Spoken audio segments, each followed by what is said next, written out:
Everyone. Today we discuss organic mental disorder.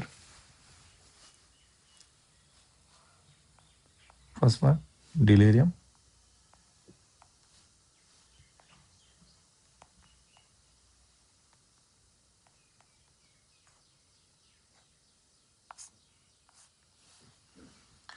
Also known as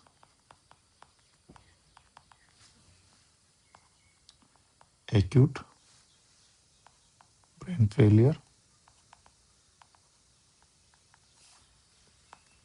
acute confusional state, and ICU psychosis or organic psychosis is a four name of delirium. इसका hallmark feature होता है जो कि exam में काफी बार पूछा हुआ है.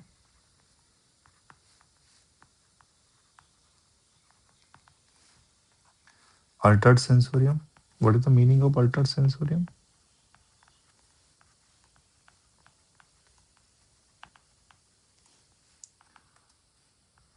Disoriented to time, place, person.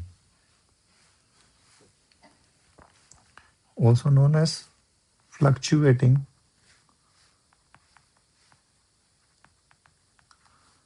level of orientation. Etiology. What is the etiology? Medical, surgical, and pharmacological.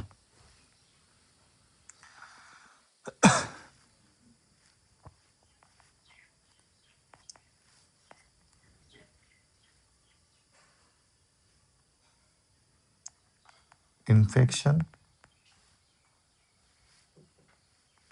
like fever, dyselectrolemia, example hyponatremia,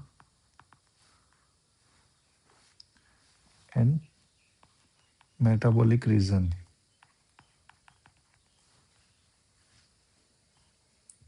Surgical post-op, ICU, head injury, anticholinergic drugs like atropine, alcohol withdrawal, and delirium tremens.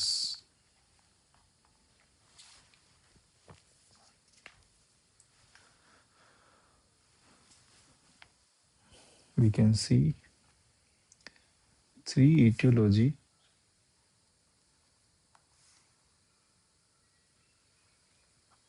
Medical, surgical, and pharmacological.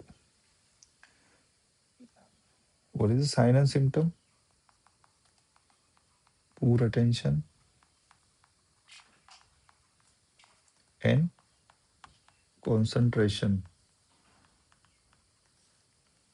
So new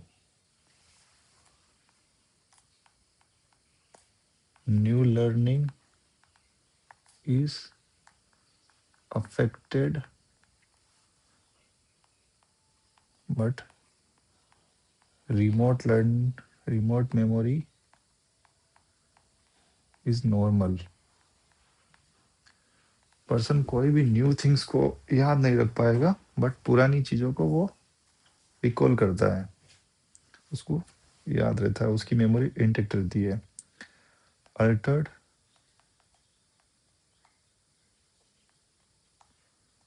sleep wake cycle, उसको पता नहीं चलेगा कब उठना है, कब जगना है, कभी दिन में, कभी रात में. उसका स्लीपिंग पैटर्न पूरा अल्टर्ड हो जाएगा एंड सनडाउनिंग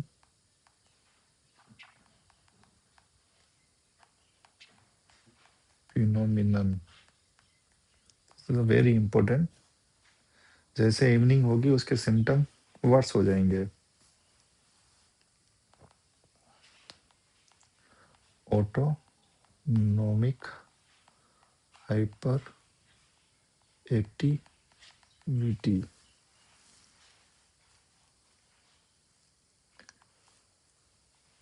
टेकी कार्डियो होगा उसको, और उनका बीपी भी इंक्रीज होता है।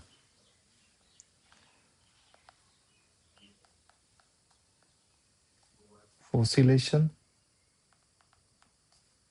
या कार्फोलेजिया, ये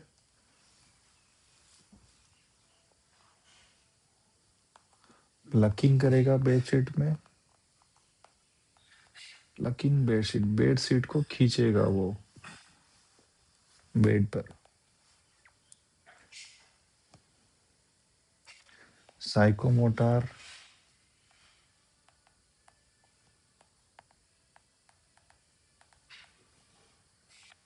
इंक्रीज, रेस्टलेसनेस प्रेजेंट होगा,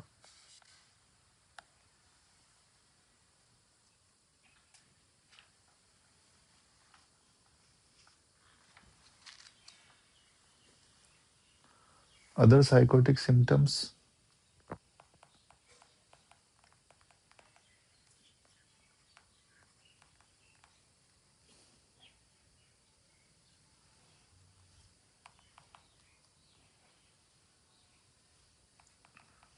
fleeting,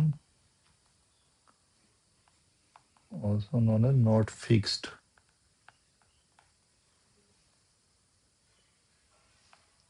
paranoid delusions and transient visual hallucination,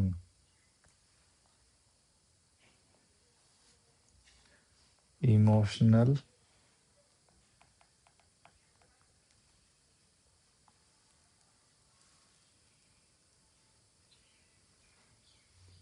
stability,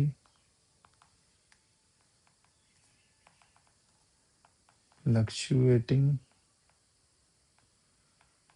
कभी गुस्सा, कभी हंसना, कभी रोना, एंड confusional assessment method। हम इनमें कंफ्यूजनल असेसमेंट मेथड के लिए कौन सी स्केल यूज करेंगे? ये वही स्केल है कंफ्यूजनल असेसमेंट मेथड। हम इसमें स्केल यूज करेंगे असेस करने के लिए डिलीरियम को।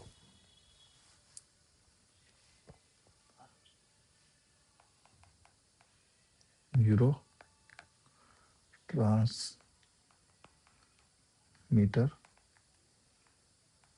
पर क्या इफेक्ट आएगा? एसिटिलाइन कोलिन इसका डिक्रीज हो जाएगा। इसका ड्रग ऑफ चॉइस या ट्रीटमेंट इसका द कोर्स। हमें सबसे पहले क्या करना होगा कि रीजन क्या है, कोज क्या है, हमें इन कोज को सही करना होगा। वेदर इज इन्फेक्शन तो हमें उसका इन्फेक्शन या फीवर उसको रिड्यूस करना होगा विद एबीएक्स। डिसइलेक्ट्रोमिया तो इलेक्ट्रॉन बैलेंस करना रहेगा। हाइपोटेंट्रियम में तो सोडियम सलाइन उसको देना होगा, हाइपर सलाइन। पोस्ट ऑफ जो रीजन है उसको करेक्ट करना पड़ेगा, सर्जिकल करेक्शन हो तो जरूरत पड़े तो करना पड़ेगा। हेड इंजरी है तो burr hole surgery after head injury, brain का प्रेशर को रिड्यूस करना रहेगा। एंटीकोलिनर्जिक हमें इनको फार्मोलॉजिकल चीज़ों को रिवर्स करना रहेगा with medication.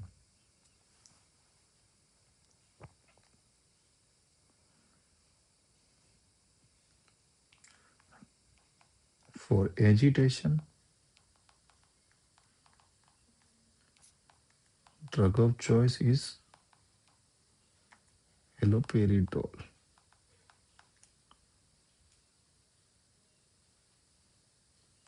So what is the dementia?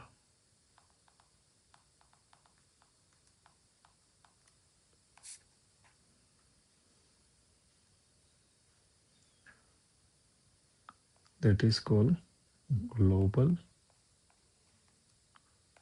progressive more than 6 month symptom होने के लिए चाहिए डायग्नोसिस के लिए कॉग्निटिव डिक्लाइन characterized by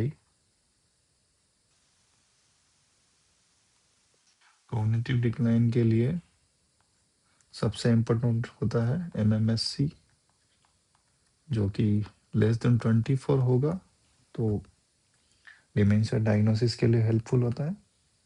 ये काफ़ी इम्पोर्टेंट है, कितनी बार आ चुका है एग्जाम में।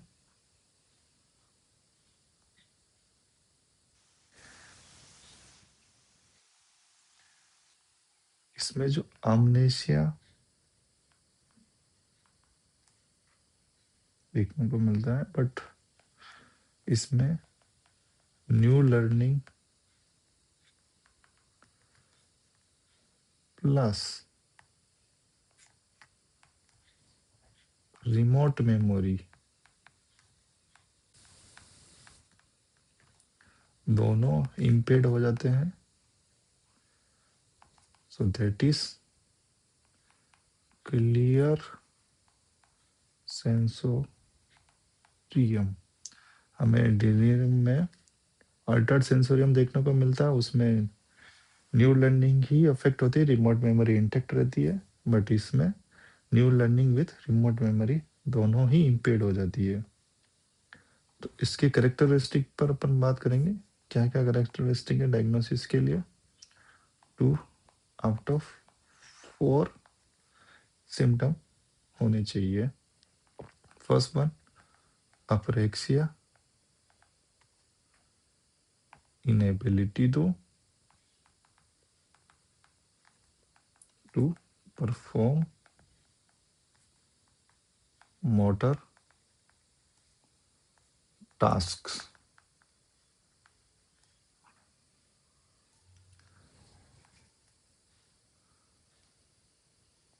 Agnosia,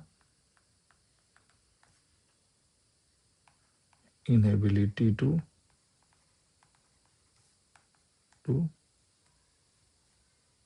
do sensory recognition.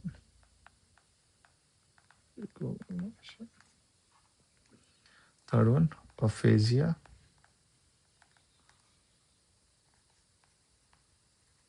impairment in speech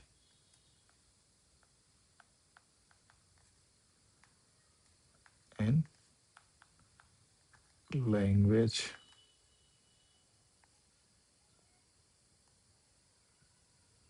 Fourth one is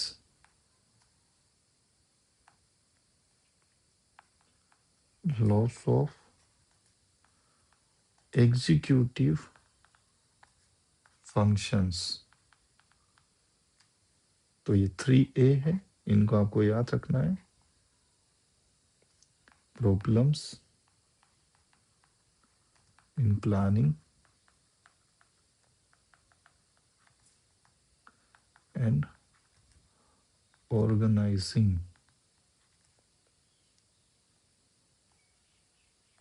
like sequencing,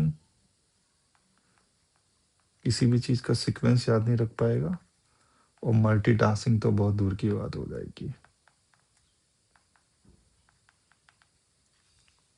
कोई भी एक काम 2-3 काम एक साथ नहीं कर पाएगा वो। ये 3A सिम्टम है जिसमें से 4 सिम्टम के अंदर 2 सिम्टम होना जरूरी है डायग्नोसिस के लिए। और ये 6 मंथ से मोर देन 6 मंथ होना चाहिए और प्रोग्रेसिव होते हैं इनके सिम्टम, धीरे धीरे बढ़ते हैं और इसका MMSE लेस देन 24 होना चाहिए।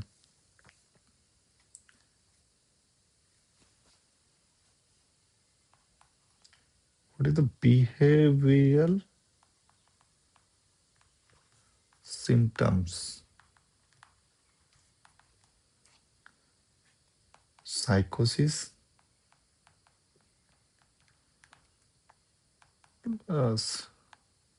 depression, personality decline, decrease self-care. Which theory of nursing here apply? Self-care deficit theory in IPD areas. Lack of drive and apathy. कुछ भी काम करने में मन नहीं लगेगा, लैक ऑफ ड्राइव, कुछ भी करने का इच्छा नहीं होगा, सेल्फ केयर कर नहीं पाएगा, कैटास्ट्रोफिक रिएक्शन। क्या होता है कैटास्ट्रोफिक रिएक्शन? सडन एजिटेशन, एकदम से घबराहट होगी बहुत जोर से, that is dementia. Here is important clear sensorium और इसके जो 3A फीचर ये काफी इम्पोर्टेंट है। So we can learn delirium versus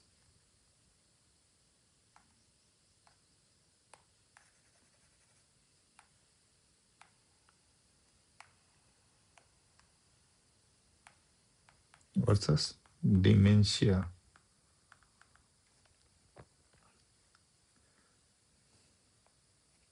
This is acute onset. This is chronic onset, fluctuating, progressive, धीरे धीरे सिम्टम बढ़ेंगे इसके और डिजीज भी बढ़ेगी। इसमें हमें अल्टर्ड सेंसोरियम देखने को मिलता है, इसमें हमें क्लियर सेंसोरियम देखने को मिलता है,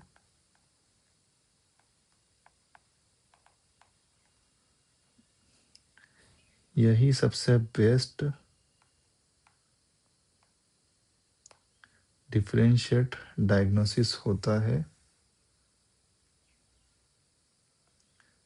डिलीरियम एंड डिमेंशिया में।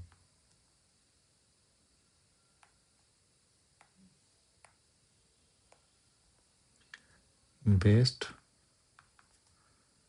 डिफरेंशियल डायग्नोसिस काफी बार पूछा जा चुका है एग्जाम में। इसमें remote memory,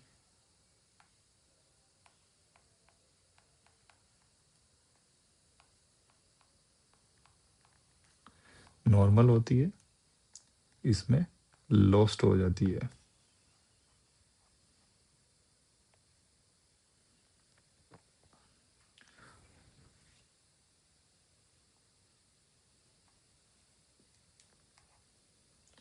reversible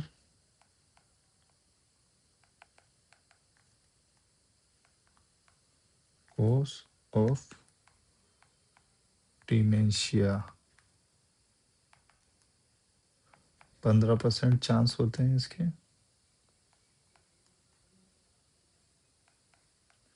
depression most common reversible होता है।